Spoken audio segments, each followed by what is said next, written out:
Hi there, welcome back to my channel. In today's video I'm going to share with you how I made this shell stitch vintage jacket, size inclusive, and it's from a vintage pattern, this one here. So it's Twilley's, it's a quick crochet suit. I'm only making the jacket, not the skirt. But the problem with a lot of vintage patterns is quite often you don't have that much information for the instructions. They're quite vague. And quite often you only get a very limited size range, usually about 3 sizes, and I fall outside of the size range of the small, so I needed a size smaller than what was given in the pattern.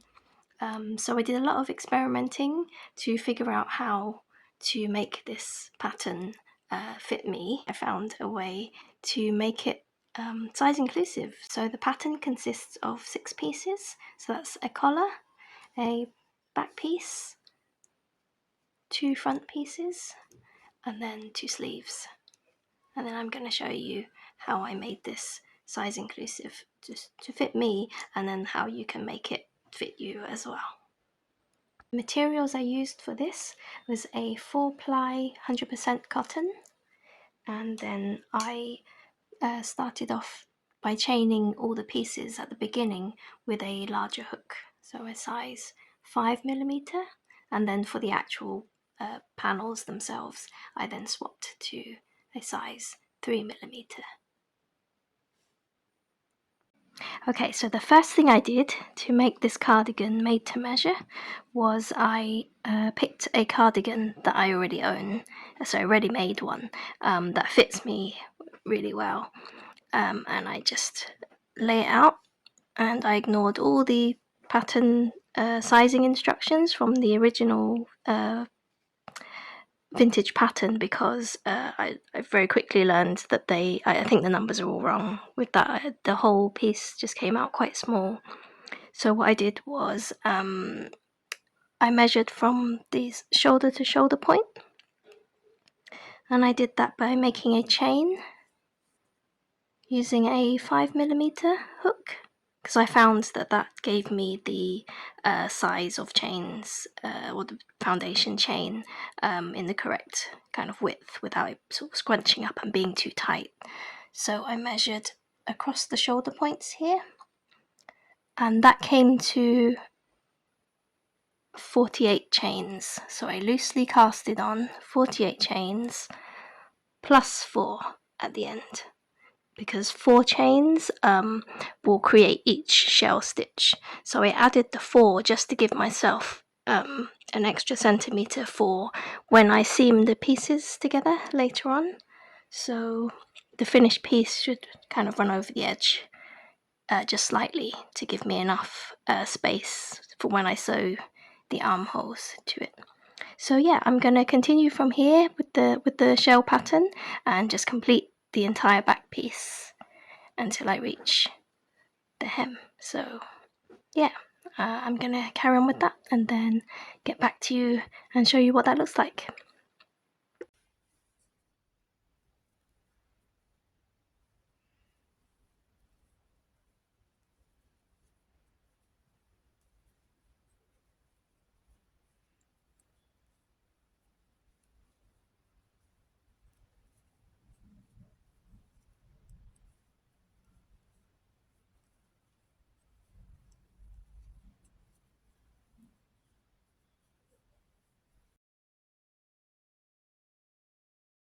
So now I've finished the back piece,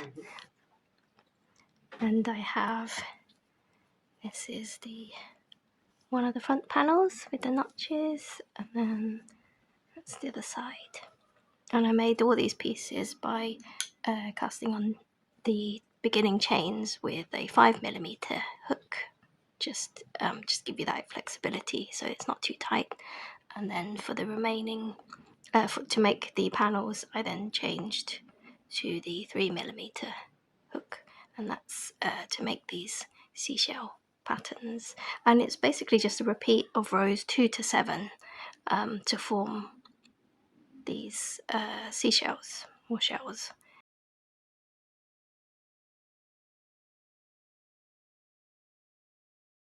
So on the front pieces, I did something slightly different because in the instructions, it was just very modular. It instructed you to do the left and right pieces in just straight rectangles.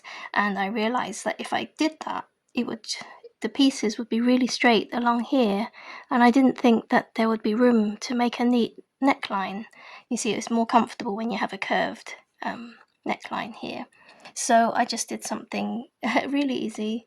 What I did was I started the foundation shells just one pattern repeat smaller or shorter than the width of my cardigan. So instead of, in general, I've got about 5 shells for the width of each panel. So then I just started off by casting on 4. And once I completed that first pattern repeat of shells, on the next row I just casted on another, I think it was 4, yeah, in order to then create this notch in the neckline here. So I did that on the other side as well, as you can see, to match the other side. Okay, so there is this notch here. So when I come to attach the collar later on, it will just give it some shaping so it just doesn't run really tight and straight across the neck. And so for the sleeves, I did the same thing, and I measured the armhole of a cardigan that fit me, and I did exactly the same thing. I casted on the same amount of stitches for that, and I just made a sleeve panel in the same way. So I did 2 of those.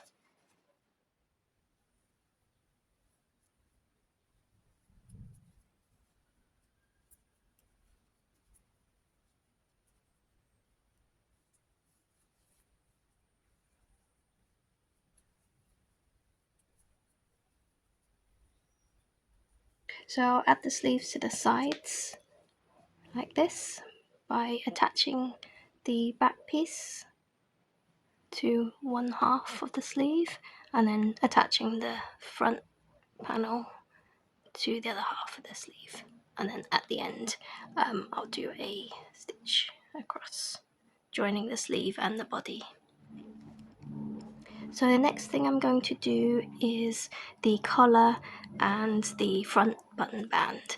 I actually just show you here. I actually crocheted the collar in a contrasting color, in the white, which I thought that would look quite nice. Same again, I measured the neck edge from here, casted on the right amount of stitches, and just followed that around. Just show you here.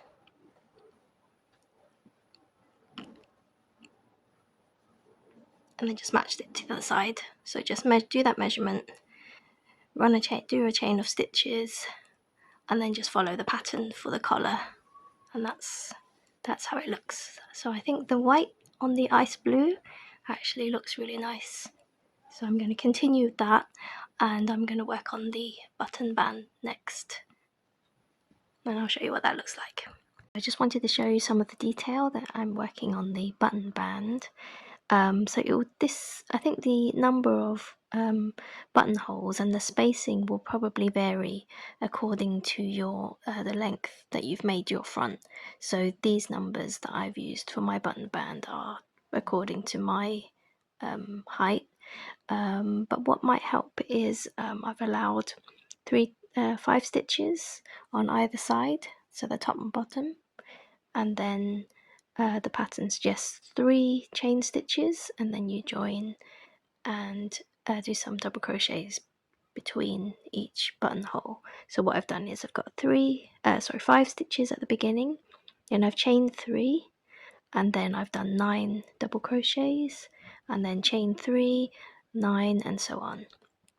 So here I am coming back down the other side, and then on the inside of each buttonhole I could do a double crochet, 3 of those in each. So that's 9, and then 3 on the inside of each buttonhole. So yeah, you'll work it out differently according to the length that you've made it.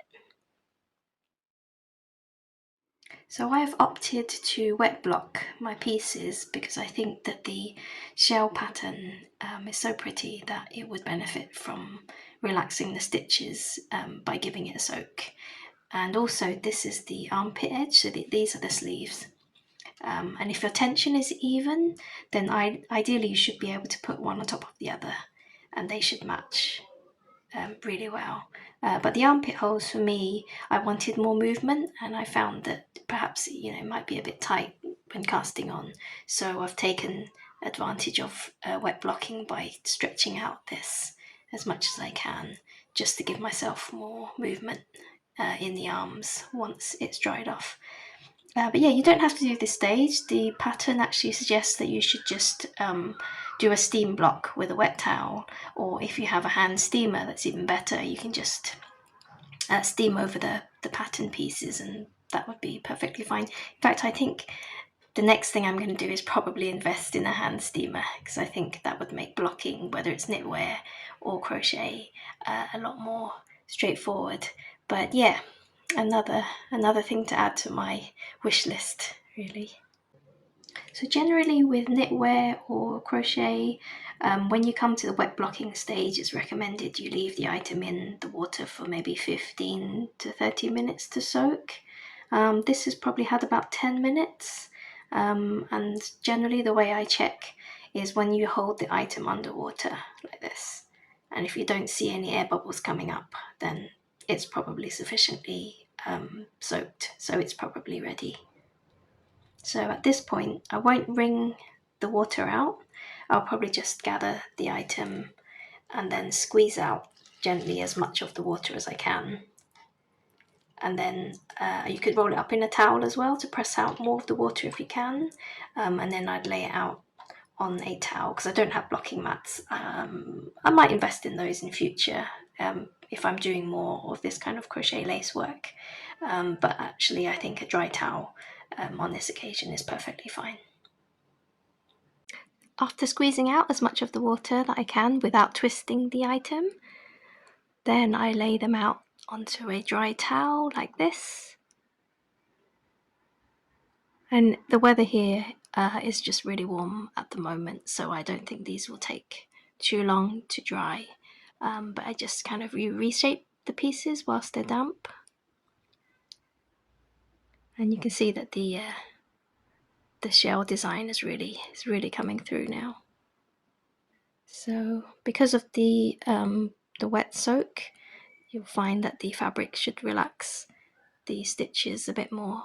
So if you happen to crochet tight, then I do recommend you do some kind of wet blocking, whether it's a full block like this or just with a hand steamer, and that will really help with relaxing the stitches on this pattern here. So those are the sleeves. So now I've seamed all the pieces together, and this is how it looks.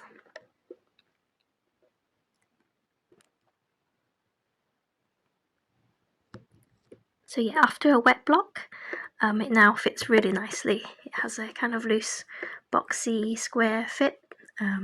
It's got a very vintage, retro vibe. So yeah, I'm really happy with how it turned out. So yeah, I think I'd really recommend having a steam or wet block just to relax all the stitches. You can see all the shells have now come out really nicely to form this lace pattern. The only thing I'm not happy about is the collar.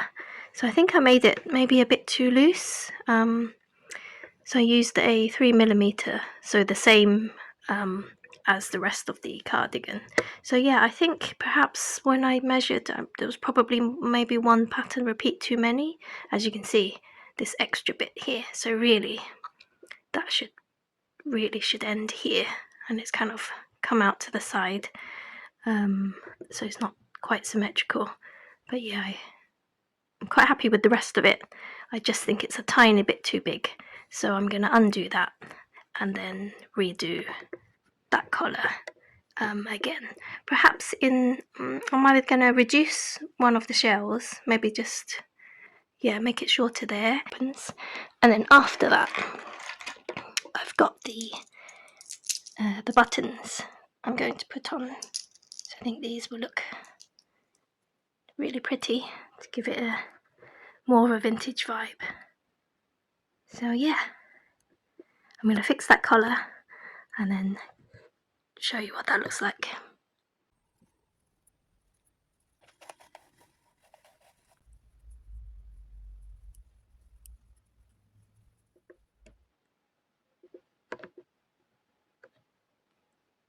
So I finally finished the cardigan after weeks, yes, you heard right, weeks of experimenting, redoing pieces, undoing pieces, and I'm so pleased with the result. I redid the collar. I think the important bit about the collar was I think in the end it was again smaller than the numbers given in the pattern for the collar, so I think I picked up I think mine was a chain 60, so it's a 60 chain from here to here, and then I added on 7 rows of these bands to match the button bands. So it was important that the collar begins kind of just part way through the button band and then ends part way on the other side, just so that there's a nice balanced look. And I think the previous one I made was just too big, it was too baggy. So yeah, I'm happy to say I think I finally did it, and it was such a challenge, but I really wanted to persevere with this one. As I said before, there was really not much information when I tried to do a search on the internet for, you know, any guidance on how to make this pattern. And yeah, so I'm so glad that I went ahead and just tried until I figured it out.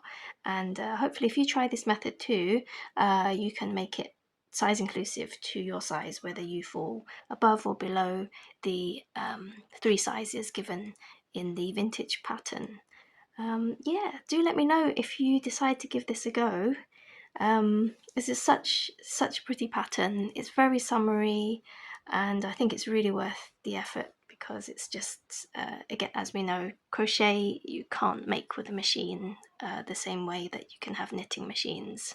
So if you see someone wearing something like this, it was probably made and not by machine. And I hope you give it a go. I'd be very keen to explore more vintage patterns in future. So yeah, if you've enjoyed this video, do let me know in the comments. Thank you for joining me.